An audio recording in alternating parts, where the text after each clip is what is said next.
The college baseball experience on the Sports Gambling Podcast Network is brought to you by Underdog Fantasy. You can win up to 325 times your entry with your new pick 8 on Underdog Fantasy. Sign up today with the promo code TCE SGPN to claim your special pick plus first time deposit offer up to $250 in bonus cash. UnderdogFantasy.com, promo code TCE SGPN. And we're also brought to you by Rhythm. Get the best data-driven props from Rhythm. Claim your 7-day free trial today by going to sportsgamblingpodcast.com/rhythm. That's sportsgamblingpodcast.com/RITHMM.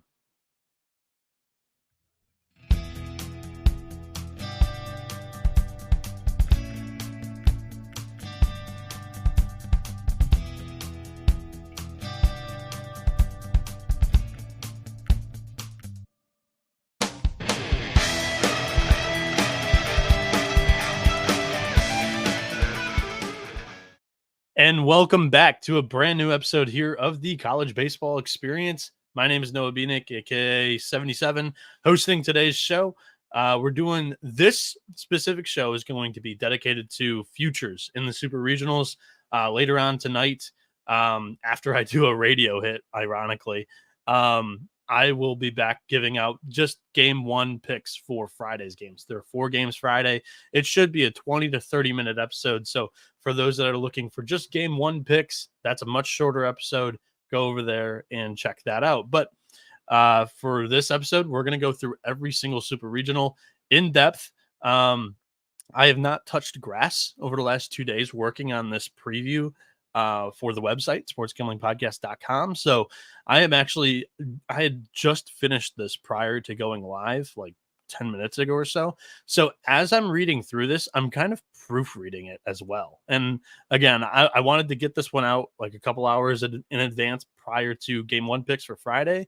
And also, like I said, I'm up against a little bit of a time limit with a radio hit coming up soon. So let's just jump right into it. The first one, I mean, let's not start off with the Knoxville Regional. I feel like everybody that's doing content starts off with Knoxville, and Knoxville is like a minus 1,000 favorite to win that Super Regional against Evansville.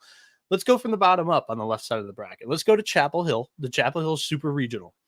Vance Honeycutt, Casey Cook, and Parks Harbor all bat 1, 2, 3 in the North Carolina lineup with 22, 18, and 20 home runs each. The first 5 hitters in the lineup all have an OPS over 1,000, and all 9 starters have a batting average over 285.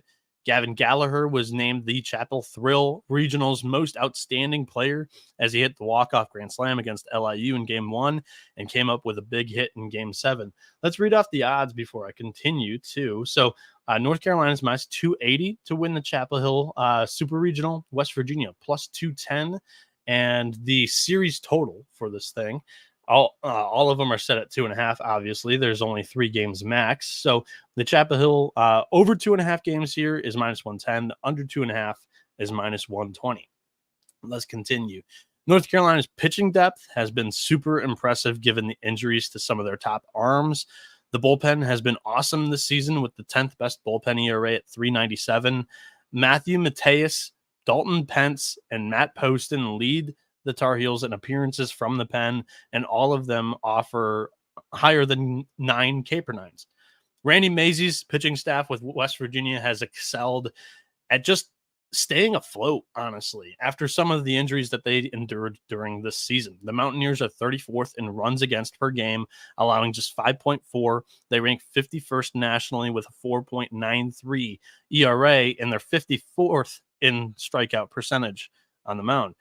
You can't start off talking about specific players with this West Virginia team without hitting on J.J. Weatherholt as the top 5 MLB draft pick hopeful, has been the best hitter on the team this season with a 345 batting average, 1108 OPS, and 34 games played.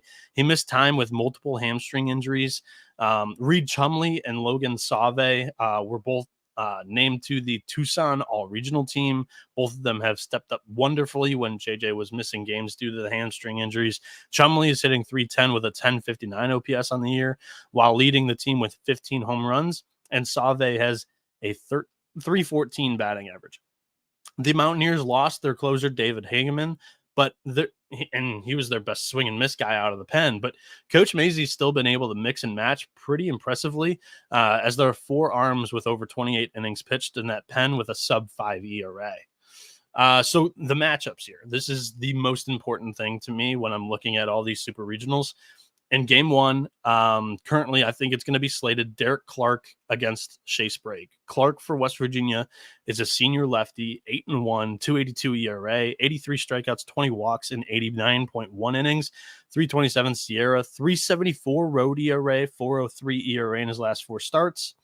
And then for North Carolina, it is Shea Sprague, junior lefty who's 3-1, 376 ERA, 58 strikeouts, 16 walks, and 69.1 innings with a 370 Sierra and a 272 ERA at home.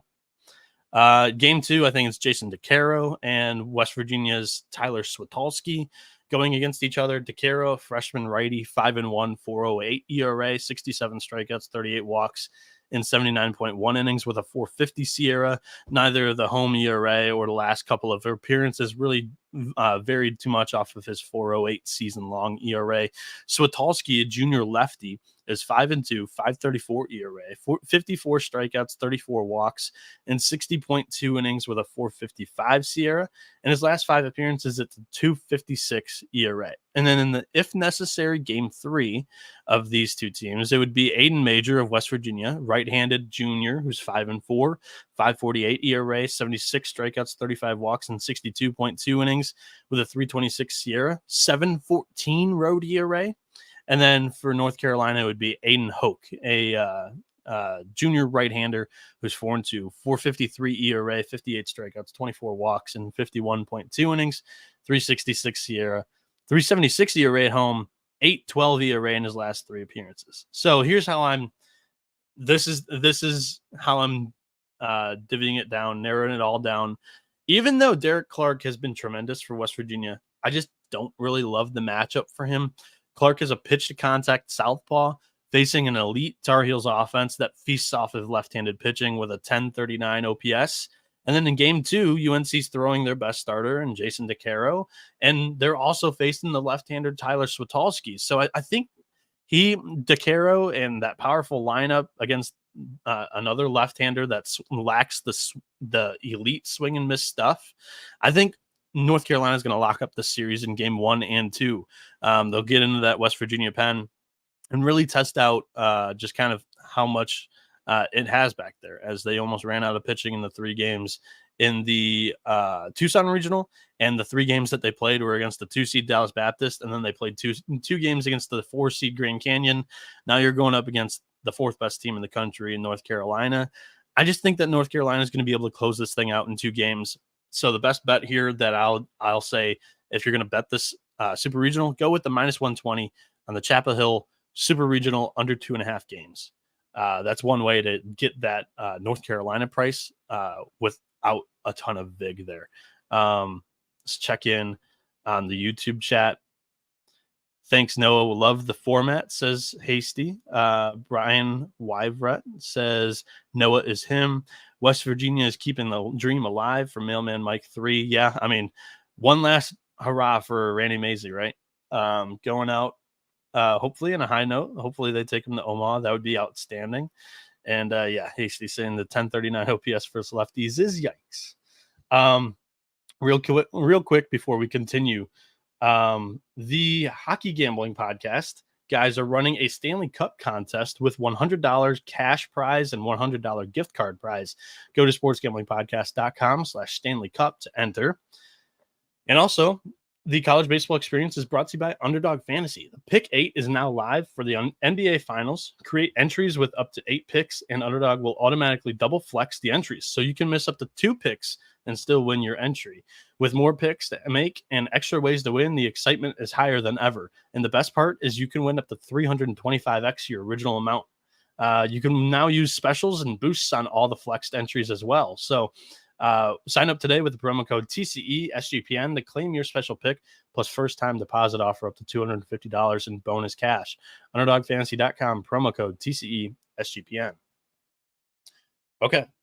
Let's go to the next regional here that, like I said, we'll go bottom to top on the left side of the bracket, just because it's the more bettable versus the least bettable series.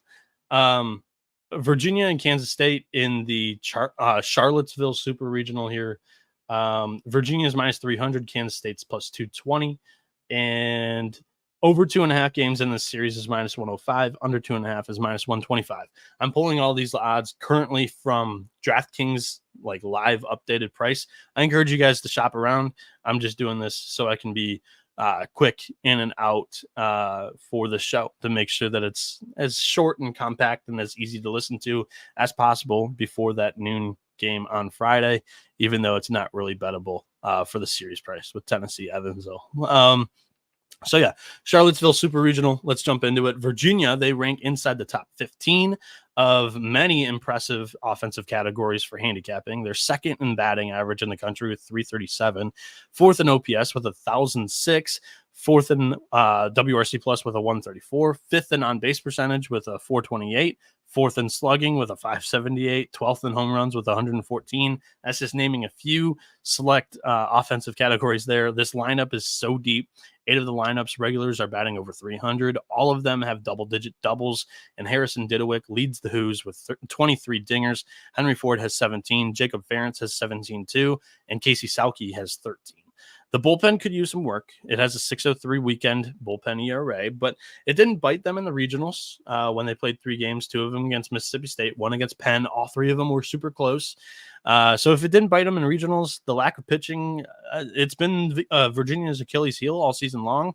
I don't think it bites them in the traditional 3-game series that they've played all season long. I think when it is going to come in to fruition is the 4-game pool. It didn't happen because they didn't really get into trouble in the losers bracket in the Charlottesville Regional, but when they go in the College World Series in Omaha, if they advance here from the Super Regional, that's when I think the pitching depth or lack thereof will really bite Virginia.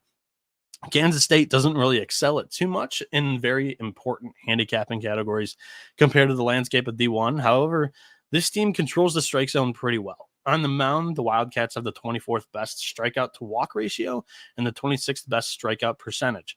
In the batter's box, they have the 32nd highest walk percentage in the country. Kansas State has also stolen the 12th most bases per game this season with 2.29 per game.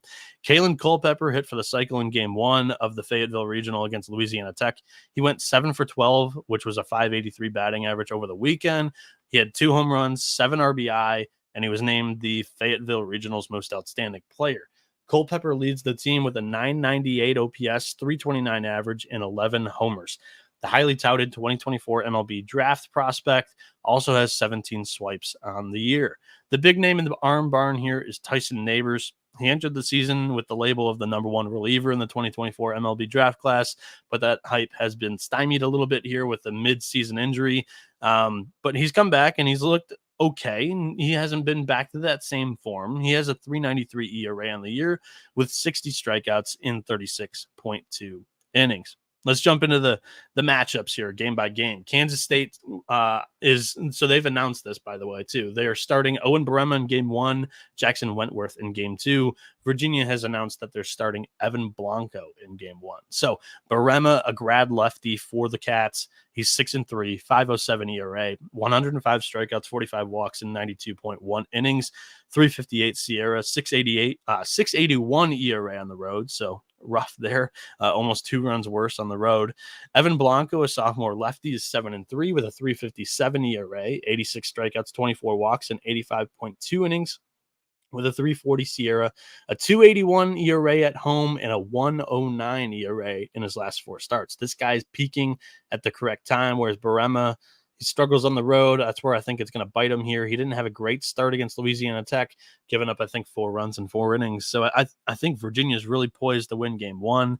Game 2, you have a to be announced for Virginia, but I think it's going to be Joe Savino, who started Game 1 in the regional. He's a grad righty, 3-2 on the year, 3.18 ERA, 23 strikeouts, 10 walks in 28.1 innings, 4.11 Sierra, 2.41 ERA at home this season, 4.03 ERA in his last 4 starts. Kansas State's throwing the guy that could interrupt a Virginia sweep here in 2 games. It would be Jackson Wentworth, sophomore right-handed pitcher, 5-5, 4.11 ERA this season, 110 strikeouts, 25 walks, and 81 innings with a 2.28 SIERA. However, he is a little bit worse on the road this season too. 5.11 road ERA for him. And then in Game 3, I have to project that Ty Rule would get the start here. He started Game 3 in the regional for Kansas State. He's only thrown 16.1 innings this year. He bounced back after an injury that he suffered in the beginning of the season during his second start. He had last weekend, Rule made the start in the regional final against SEMO. He threw 4 scoreless innings with 5 strikeouts, 3 walks, in a completely abandoned Baum Walker Stadium. Now a packed house at Disharoon against one of the best offenses in the country. That's a steep climb in competition for Rule here. So I have my doubts about him. And Jay Woolfolk, I think he starts Game 3 for Virginia. He looked outstanding against Mississippi State in Game 3.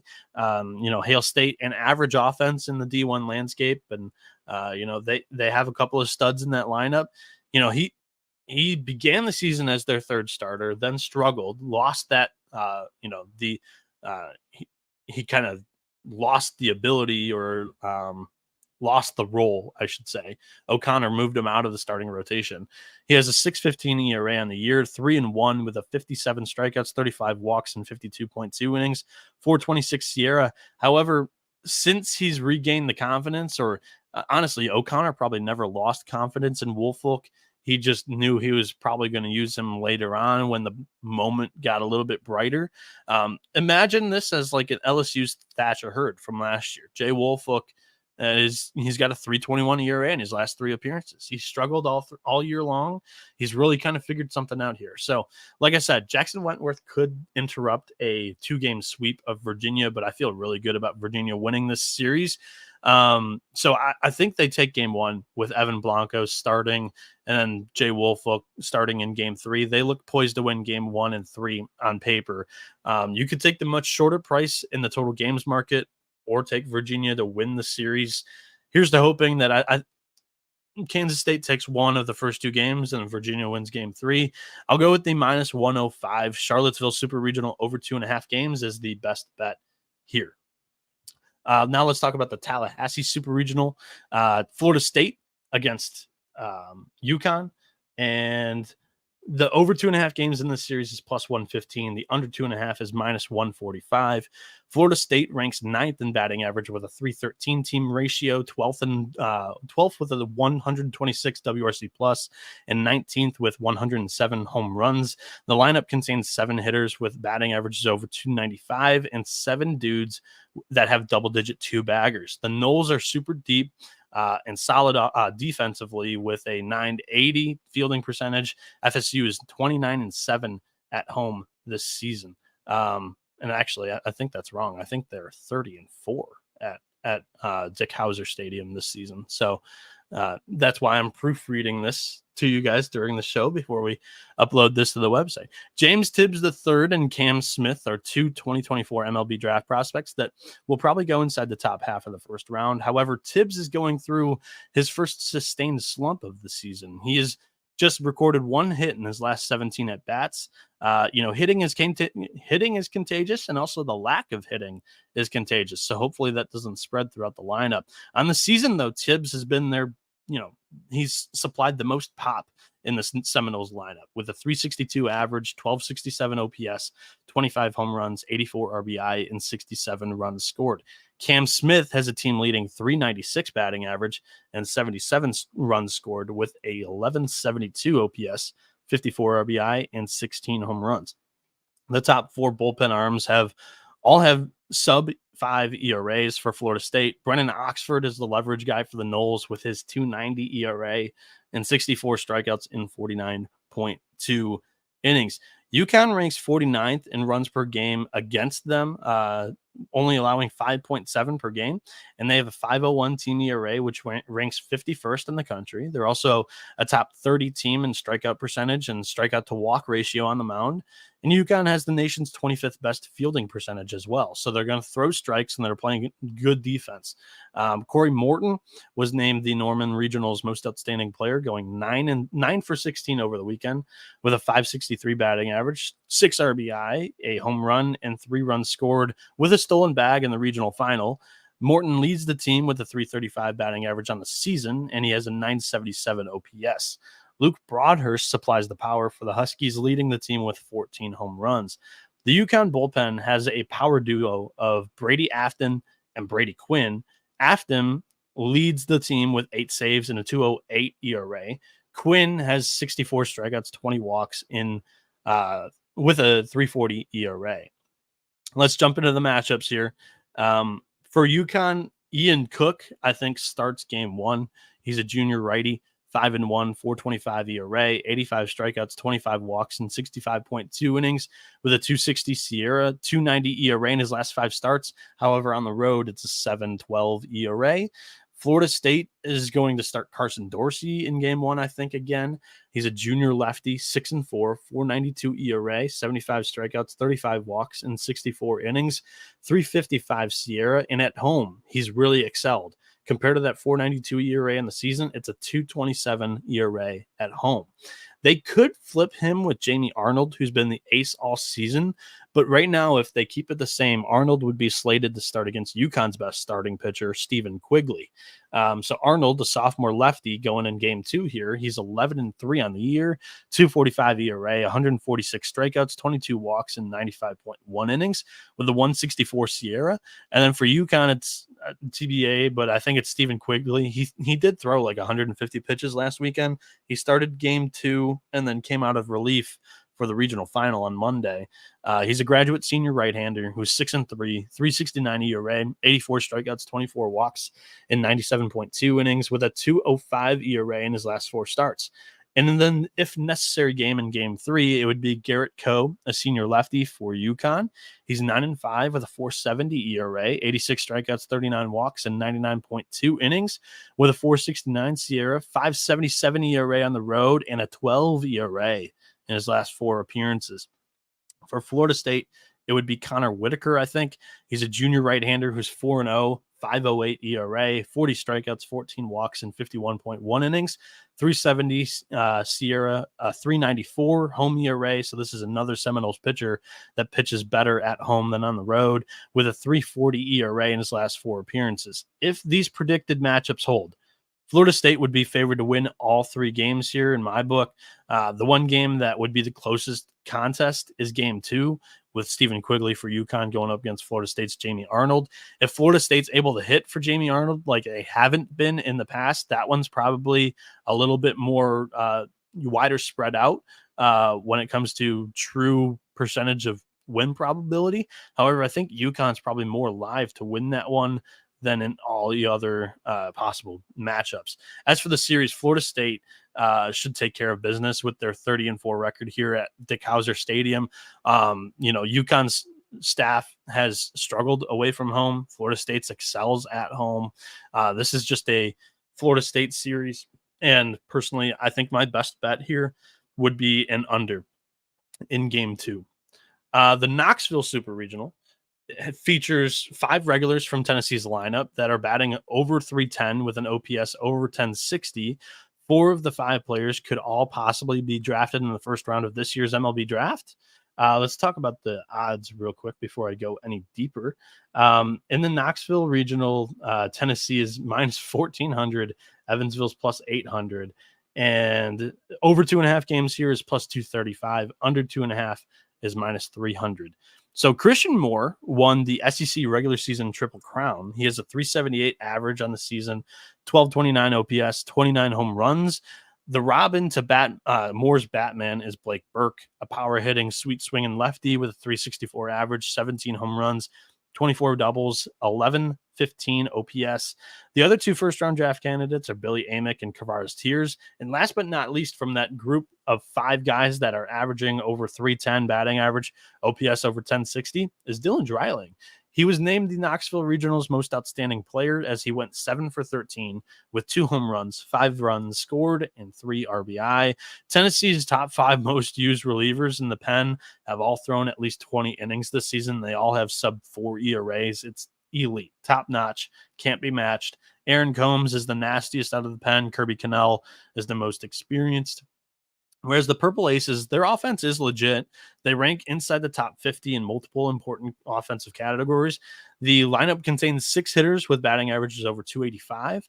Outfielder Mark Schallenberger and Kip Fugers are the offensive stars for Evansville.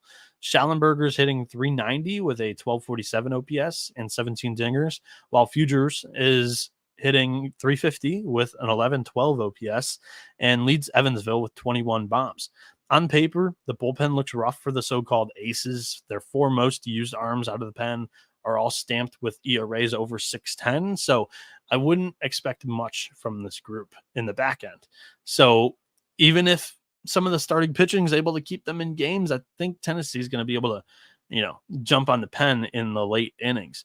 Starting for game 1 is Kenton Deverman. This is confirmed. Freshman lefty who's 9-1, 381 ERA, 81 strikeouts, 20 walks, and 106.1 innings with a 383 Sierra. And then going for Tennessee is Chris Stamos. And then, of course, AJ Causey follows. But Stamos is 3-0 with a 360 ERA. And then Causey's the real nasty sidewinder, right-handed pitcher, 12-3 on the year, which is incredible. 398 ERA, 109 strikeouts, 17 walks, and 81.1 innings. Game 2 would be Drew Beam, the junior right-hander who's 8-2, 416 ERA, 80 strikeouts, 22 walks, and 88.2 innings. But the kicker is his last 3 starts, he's not been great. And I mean, you look at it and it's SEC tournament, NCAA tournament regional. And then the last game of the regular season was Tennessee against South Carolina. He's a 689 ERA in his last 3 starts. So I think the most vulnerable Tennessee is of losing a game isn't actually with Kenton Deverman on the mound for Evansville. It's with Drew Beam on the mound for Tennessee. Like, he didn't look great against Indiana, gave up a couple of runs in 4 innings. The thing is, I don't think Donovan Schultz for Evansville is good enough to be able to take advantage of that. He's a senior lefty who's 6-2, 584 ERA, 72 strikeouts, 32 walks, and 89.1 innings with a 435 Sierra. The if necessary game 3 that I highly doubt happens is Evansville's Kevin Reed, 738 ERA, or Shane Harris, who's more of a reliever, but have gotten starts in recent games here. He's got a 363 ERA, but he's kind of one of their top relievers too. So if they use him early in 1 or 2, or in game 1 or game 2, he's probably not going to start the game. For Tennessee, I mean, they've got another solid starter in Xander Sechrist, who's a senior lefty, 3-1, 360 ERA, 60 strikeouts, 14 walks, and 60 innings with a 307 Sierra. I got cute back in 2022 when a hot baseball team from the state of Indiana, aka Notre Dame, visited Knoxville for a super regional. I just don't see the possibility for the Purple Aces winning 2 games this weekend. In my opinion, Evansville's best chance of winning a game is in game 2 against Beam, but most likely their bullpen just gives it up late if they have a lead at all. Instead of taking Evansville on the money line, I'd rather just take the over in that game 2, and that would be my best bet here. Before we flip to the right side of the bracket, let's talk to you about Rhythm. If you're betting on NBA player props, then you need to download Rhythm. Rhythm gives you a menu of the best player props for every single NBA playoff game, making it easy to go through and find the best props to put your money on in seconds. Rhythm's predictions are backed by over 3 years of data and a team of data scientists and quants that focus on fine-tuning their algorithm to give you the best shot at winning. Rhythm pairs its predictions with player prop graphs to help you feel even more confident in your picks, which you can make wherever you normally place your bets or DFS picks. From superstars to bench players, Rhythm finds the best player prop lines, all backed by AI data, without you needing to endlessly scroll a sportsbook. Rhythm also allows you to create your own custom NBA models so you can get AI-backed moneyline spread and total picks for every playoff game. Claim your 7-day free trial today by going to sportsgamblingpodcast.com/rhythm. That's sportsgamblingpodcast.com/RITHMM. Also, bet the Belmont Stakes at Saratoga with Naira Bets. NYRA bets. Join now to claim your $25 free bet and $200 deposit bonus just in time for the Belmont Stakes at nyrabets.com/SGPN25. In need of an extra boost, bet the Penn Mile with a bonus. Earn $10 win or lose when you bet at least $100 on Penn National on Friday. Visit nyrabets.com to opt in. And that's not all. Get $10 win or lose when you opt in and bet at least $100 on Monmouth Park on Saturday. On Sunday, it's your chance to win big at Monmouth Park. Grab a share of $2,500 when you hit the last two trifectas. Just opt in and at nyrabets.com and get ready to cash in on the excitement.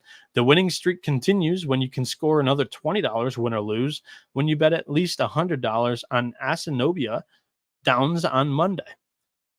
And remember, to get your $25 free bet and $200 deposit bonus for the Belmont Stakes, just go to nyrabets.com/SGPN25. Okay. Back here on the college baseball experience, grabbing a drink of water. Now let's get to the more spicy side of the bracket, the right side of our bracket here. And I still got to zoom because I got to bounce at 10:45. So I got a little less than 30 minutes to go. So I apologize for not interacting with the YouTube chat. Tune in around midnight when I go through all the game one picks for Friday, and I will definitely be more interactive. I apologize. The Lexington Super Regional, we'll get to the prices here. Kentucky's minus 140, Oregon State's plus 110. And over 2.5 games in this series is minus 125. The under 2.5 is minus 105. Kentucky is an all-around great team. They don't excel at anything with the sticks or on the mound. However, they consistently get that clutch hit. They run the bases extremely well. They aren't afraid to lay down a bunt. And the Wildcats can also hit the long ball. Kentucky, is 19th in steals per game and tied for 38th in WRC plus with a 117. Nationally, the Cats have the 13th best fielding percentage as well. Nicky Lopez was a first-team All-SEC player. He's an excellent defender. He hit 369 this season with a 1016 OPS. 54 runs, 49 RBI in the regular season. Leading the team in the power department is Ryan Waldschmidt and Ryan Nicholson. Waldschmidt tore his ACL in the Cape last summer, and he's been tremendous in a comeback story beginning like after the first couple of weeks of the season. He's been hitting 359 on the year, 1139 OPS, and 14 home runs. Nicholson, who was named the most outstanding player in the Lexington Regional, leads the team in homers with 20. Johnny Hummel and Robert Hogan are the two go-tos out of the bullpen here. That has a 5.29 ERA on the weekends. Oregon State has built tremendous depth this season with the sticks and on the mound, given the amount of injuries that the Beavers have endured. It's super impressive that they rank inside the top 20 of multiple hitting and pitching stats that are key for handicapping. I mean, Travis Bazzana is an Australian superstar and will draw attention to probably be the number one pick in this summer's MLB draft. Bazzana has a 415 batting average with a 1512 OPS, 28 home runs, 84 runs scored, 16 stolen bases. Gavin Turley is another leader in the counting stats for the Beavs with 19 tanks, 74 RBI, 52 runs scored, and a 1020 OPS. The bullpen has a 386 ERA on the weekends and contains 7 great arms, but none greater than the sidewinder Bridger Holmes, who has 13 saves, 46 strikeouts in 32 innings with a 197 ERA. It's wicked, and he'll be one of the first relievers taken in this year's MLB draft. In game one, it hasn't been confirmed yet, but I doubt Mitch Canham switches up his rotation. He didn't for the regional. Why do it now? And Aiden May, the ace, he's a junior right-hander who's 7-0, 288 ERA, 79 strikeouts, 22 walks, and 68.2 innings with a 290 SIERA. And then for Kentucky, it would be Trey Poozer, grad right-hander who's 6-1, 377 ERA, 71 strikeouts, 29 walks, and 76.1 innings with a 381 SIERA. And his last 3 starts, it's a 265 ERA. Poozer started game 2 in the regionals last weekend, but that game was on Saturday. The first game of this series and all 4 series on the right side of your bracket in the Super Regionals begin on Saturday. So Poozer would be on full rest and ready to go here in this game against the Beavers. In game 2, it would be Mason Moore for Kentucky, a junior right-hander who's 9-3, 5.02 ERA, 76 strikeouts, 45 walks, and 84.1 innings. 428 Sierra, 357 home ERA this season. Whereas Jacob Kmatz, a junior right-hander for Oregon State, probably gets the ball in game 2. He's 7-2 on the year, 329 ERA, 88 strikeouts, 20 walks in 82 innings, 279 Sierra. But on the road, he's got a 5.26 ERA. So it's a full 2 runs worse than when he's during the season, like his flat number, and just compared to at home, it's drastic splits there. For Oregon State in game 3, it would probably be Eric Segura, the freshman left-hander who's 6-1, 4.93 ERA, 72 strikeouts, 23 walks, and 69.1 innings with a 3.38 Sierra. But for him on the road, it's a 7.06 ERA. Another drastic split from home to road for an Oregon State starting pitcher. For Dominic Niemann for Kentucky, he'd be starting game 3, I think. He's a junior. He's a junior, 8-4 on the year, 6.24 ERA, 66 strikeouts, 25 walks in 70.2 innings, 3.99 Sierra. He's got a 13.54 ERA in his last 4 starts.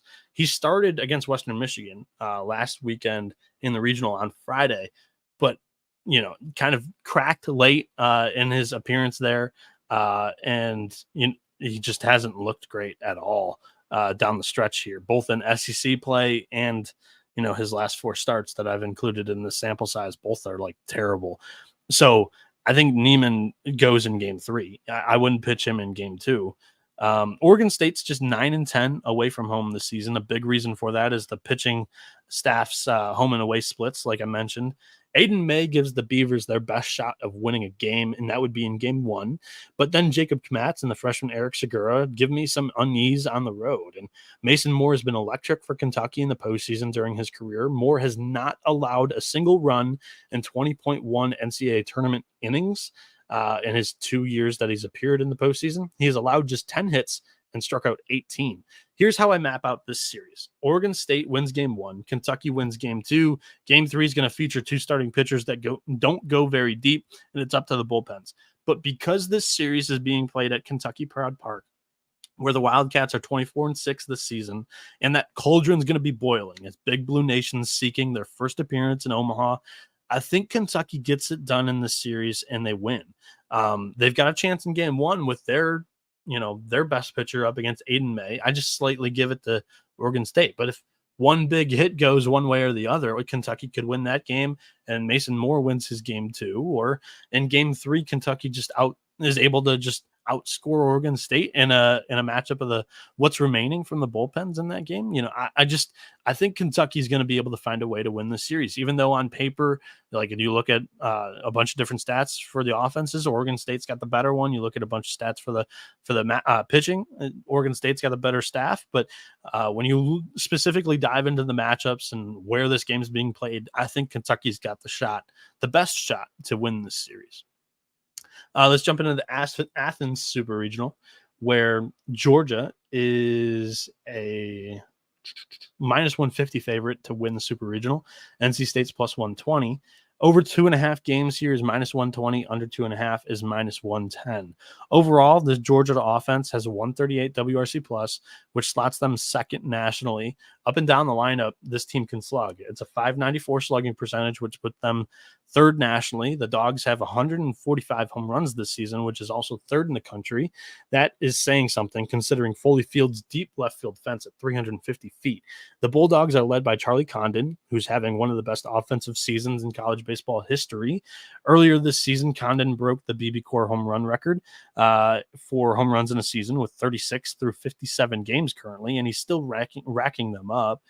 Condon isn't just a slugger, though. He leads the country in batting average with a 445. He's surrounded by 6 other teammates that average over 280 as well. One of them is Corey Collins, who leads the country with a 583 on base percentage. You want a winning formula in baseball? Have a dude that gets on base in front of a dude like Condon who can absolutely rake. And Georgia's got that. And Georgia's bullpen's really rough. The top 3 healthiest options for the Dogs right now are Christian Maracna, who's got a 5.31 ERA, Jarvis Evans, who's got a 5.45 ERA, and Brian Zeldin, who has a 5.68 ERA.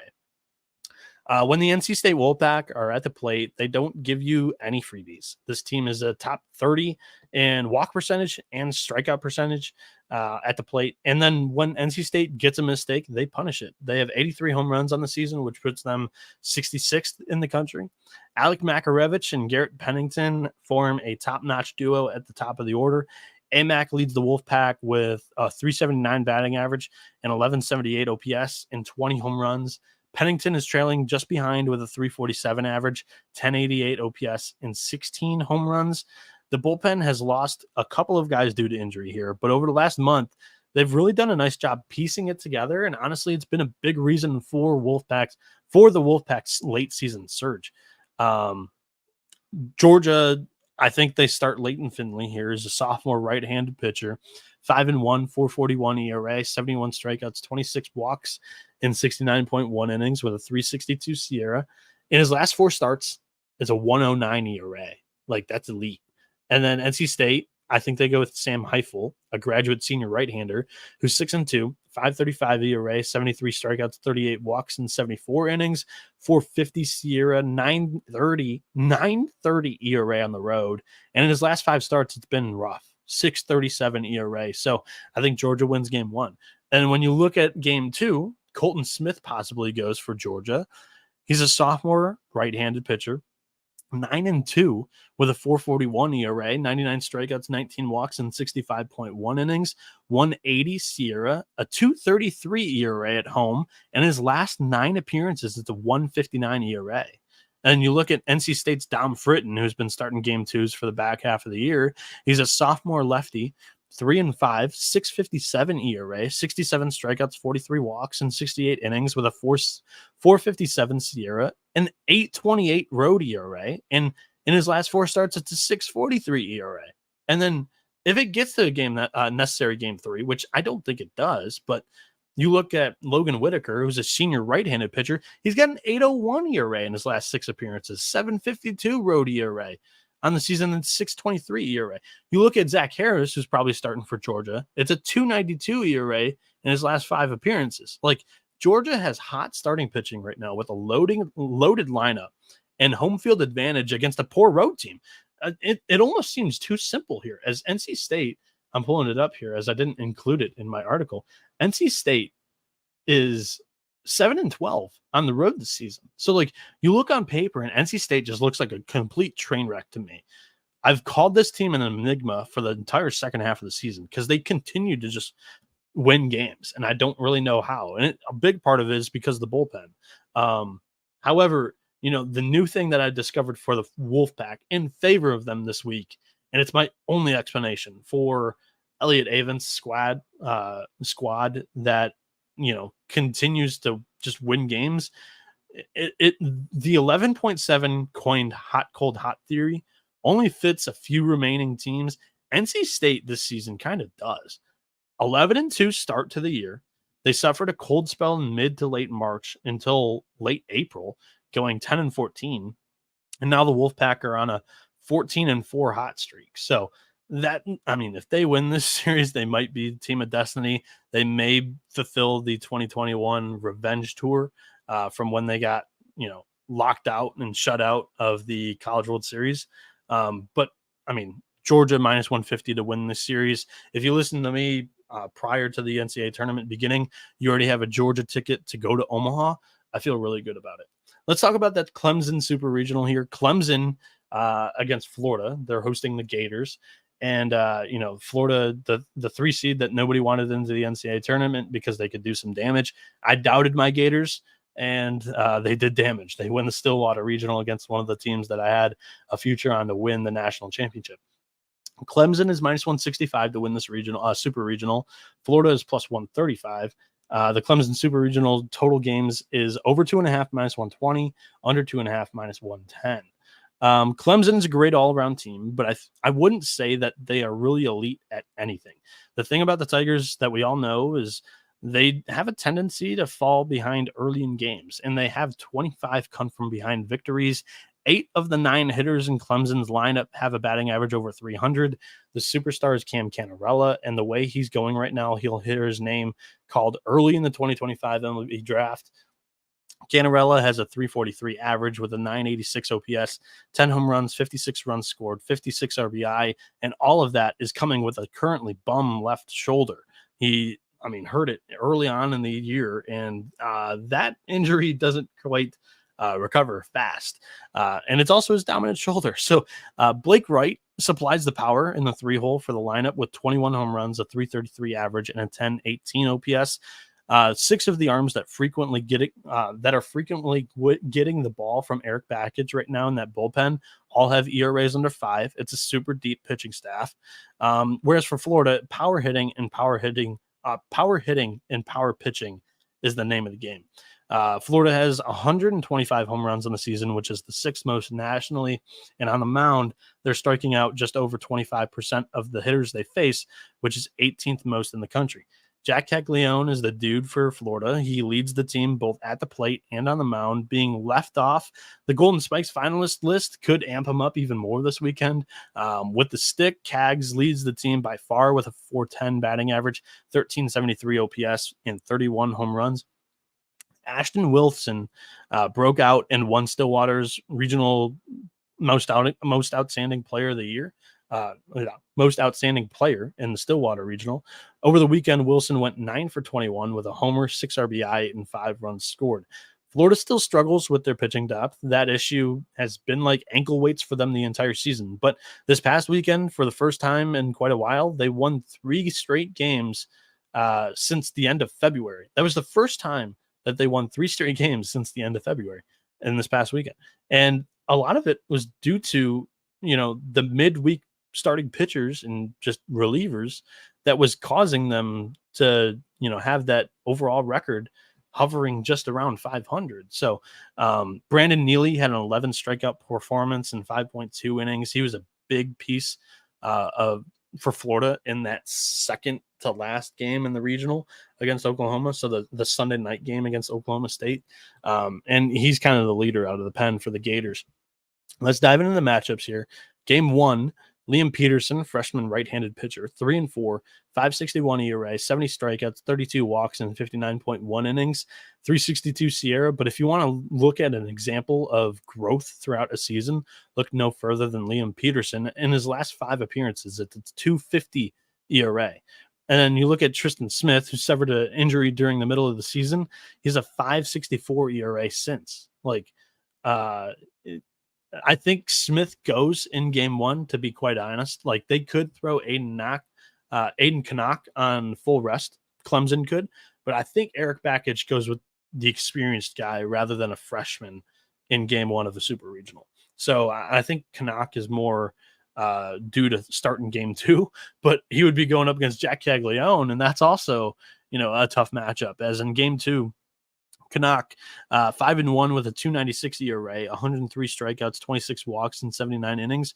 He's got a 249 Sierra, but in his last 3 starts, he's looked okay. Like, he's still been like Clemson's most, he's been their best starting pitcher for all the season, but he's got a 450 ERA in his last 3 starts. Jack Caglione hasn't been better than that, though. 5.97 ERA in his last 6 starts, 5.26 ERA on the road. It's a 4.57 ERA on the season. The junior lefty, Caglione, has a 5-2 record, 76 strikeouts, 46 walks in 67 innings with a 4.13 Sierra. Clemson's going to make him throw strikes. That's just what the lineup's going to do.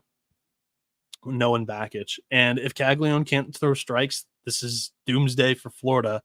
And they probably don't win the series. They need to win the Jack Caglione start because I don't think they're going to win the Pierce Coppola start. Coppola, who would start game 3, or it could be Neely if Neely doesn't relieve in game 1 or game 2. Coppola is a junior lefty who's 0-4, 9.16 ERA, 26 strikeouts, 9 walks, and 18.2 innings, 3.16 Sierra, a 10.80 ERA in his last 4 appearances. He'd be going up against Clemson's Ethan Darden as of right now, but he hasn't been good recently either. It's a 10.13 ERA in his last 3 starts. Ever since he dyed his hair white tiger, he's been terrible. Senior, that's incorrect. He's a sophomore, 5-4, 4.96 ERA, 40 strikeouts, 14 walks, and 65.1 innings, 361 SIERA. So game 3 is a total toss-up, going to be a lot of offense if it gets to that point. If Clemson wins game 2, if Clemson wins game 1, I think they beat Caglione in his start, honestly. So I think Clemson wins in game. I think Clemson could win in 2 games. I think Florida could win in 3 games. That third game, that game script kind of favors them. It's all really up to, who pitches in game 1, whether it's Liam Peterson against Tristan Smith or Aiden Knock, and who succeeds better. And Peterson has been super good lately. So I think this regional, the super regional, is going over 2.5 games. That's my best bet for it at -120. And then we're going to finish off the show by talking about the Bryan College Station regional. Texas A&M is -425 to win this thing. Oregon is +300. The super regional to go over 2.5 games is +120. Under 2.5 is -150. Texas A&M possesses one of the best top to bottom scoring offenses in the country, with great defense, an outstanding bullpen, and a great strike thrower in Ryan Prager as their ace. 8 hitters in the lineup have batting averages over 285. Gavin Grahovic, Jason Laviolette, and Braden Montgomery might just be the best 1, 2, 3 at the top of any batting order in the country. All 3 of them have hit 20-plus home runs with batting averages over 305 and an OPS over 1030. This pen is outstanding and ranks 4th in the nation with a 382 weekend ERA. Chris Cortez has outstanding stuff and can run it up there in triple digits sometimes, and he has 73 strikeouts in 49 innings. And Evan Aschenbeck is up for the stopper of the year and has appeared most out of the pen for the Texas A&M Aggies. He's super reliable with a 187 ERA. Oregon, they have incredible pitching depth with 9 guys on the staff that have sub-5 ERAs. The Ducks pitched super well in Santa Barbara this past week, which showcased their top 30 least runs allowed per game staff very well. However, that regional didn't really feature many good offenses. I'll just say it bluntly. Like out west, they're not putting up runs like Texas A&M's able to. And the lineup for Oregon contains 5 players with on-base percentages over 380. And not many of them have batting averages over 300. Carter Garate was named the Santa Barbara Regional's most outstanding player over the weekend. He went 5 for 10 with a home run and 4 RBI. Let's jump into the matchups. As Ryan Gordon, the junior right-handed pitcher, who's 7-5, 473 ERA, 83 strikeouts, 42 walks, and 91.1 innings with a 435 SIERA, is probably going to get the ball in game 1 for Oregon. He has a 7.16 road ERA. For Texas A&M, Ryan Prager, he has a 0.91 ERA at home. He's a sophomore left-hander who's 8-1, 253 ERA on the season, 113 strikeouts, 19 walks, and 85.1 innings with a 199 SIERA. I think Texas A&M wins game 1. Here's where it gets a little bit dicey, as Shane Sadeo, who's been a really good, starter recently for Texas A&M. He was originally a bullpen guy, but has since gotten the promotion from Coach Schloss. However, I don't know what this is, but at home, he's got a 482 ERA. The only guy on the entire list that I've created here for this article, the only guy with a much worse split at home compared to when he's on the road.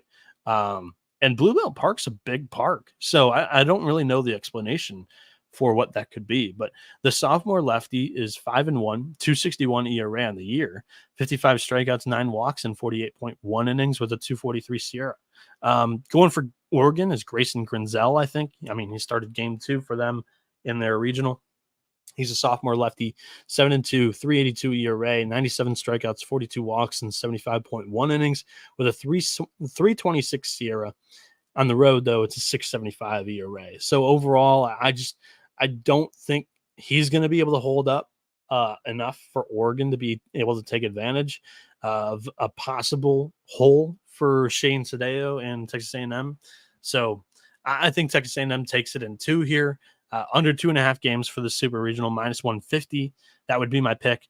The if necessary game 3 would be Oregon's Kevin Sider. Senior right-handed pitcher through a complete game against UCSB in the regional final last weekend. He's 8-3 on the year, 4.52 ERA, 80 strikeouts, 34 walks, and 81.2 innings with a 3.80 SIERA and a 5.19 road ERA. For Texas A&M, it would be either Justin Lampkin with a 5.73 ERA or Tanner Jones with a 6.22 ERA. This game 3 would get really dicey if Oregon's able to take game 2, but I just don't think the Ducks will be able to. Be able to earn the right to be able to test Texas A&M's third starting pitcher, which has kind of been their hole for the back half of the year. So that's going to do it for today's show. Gave out one best bet future for every single super regional. Again, I apologize for not really being able to keep up with the YouTube chat as I wish I could, but I've got to get out of here for a radio hit in 10 minutes. I can check in on some of these currently. Jim Lawless says Bluebell Park is a hitter's park when the wind is blowing from the south and balls fly out there. On Saturday, wind is from the south at 10 plus miles an hour. So that's a good note, Jim. Shane Sadeo is the potential hole for Texas A&M here, where otherwise they would be, a pretty comfortable 2-game sweep. But Grayson Grinzel also has struggled this year on the road. So that I still feel pretty good about the Texas A&M offense with some wind in their back. Durko Gaming says, I'm with you on that Clemson national championship future from the start of the year. Kind of nervous now, over 2.5 games. It is what it is. Florida has struggled all year long, but they were my preseason national championship favorite. Florida was. So, but Florida's getting hot at the right time. I wouldn't even call it hot, but they're just playing good ball. And getting outside of the SEC is just a breath of fresh air for some teams, and it might just be for Florida. And 20 MC20 says probably a good hedge on that World Series future. You'd think Clemson wouldn't get swept at home. Iveta says similar to their basketball team. So is that Kentucky. 20MC20 says, no, we need Kentucky for that over 3.5 SEC teams to Omaha. Yes, we do. So we've got 5 teams currently. Good call. Good. There's 5 teams in the SEC that are in super regionals. I think Georgia beats NC State. I think Texas A&M beats Oregon. Florida against Clemson's the less than 50-50 coin toss. Kentucky is the one that's favored Oregon State, but that's another 50-50-ish coin toss. So, yeah, those are the 2 games that it comes down to. We need one of them, to get to Omaha for that play. Hasty says, I hope Oregon State handles business, but I'm not very confident. Yeah, I'm hoping for them to go out on a high note from the Pac-12. But who knows? I'm hearing that, Stanford and Cal could end up crawling back. It's a bunch of mayhem that's going to hit this summer, I think, for the college conference realignment crowd. Plenty of content to devour during the summer. Iveta asks favorite play, and somebody else said good question. Hasty says good question.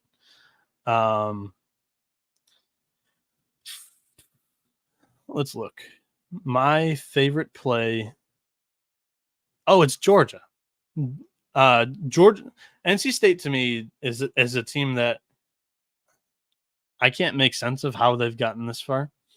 And on paper, like I said, the hot pitching for Florida and the elite lineup makes me think that this thing is destined to be 2 and done, or even if it goes game 3, they've got a great pitching matchup in that one. So Georgia to win. And if you already had Georgia to get to Omaha like I do, the next one that I feel probably most confident in is that North Carolina sweep, I think, over West Virginia, unfortunately. Like I'm rooting for Randy Mazie to go out in Omaha just for Mac. Like Mac might even, I'm not speaking it into existence, but who knows? He might be considering going out to Omaha for a West Virginia postseason run. But I think North Carolina wins in 2 games.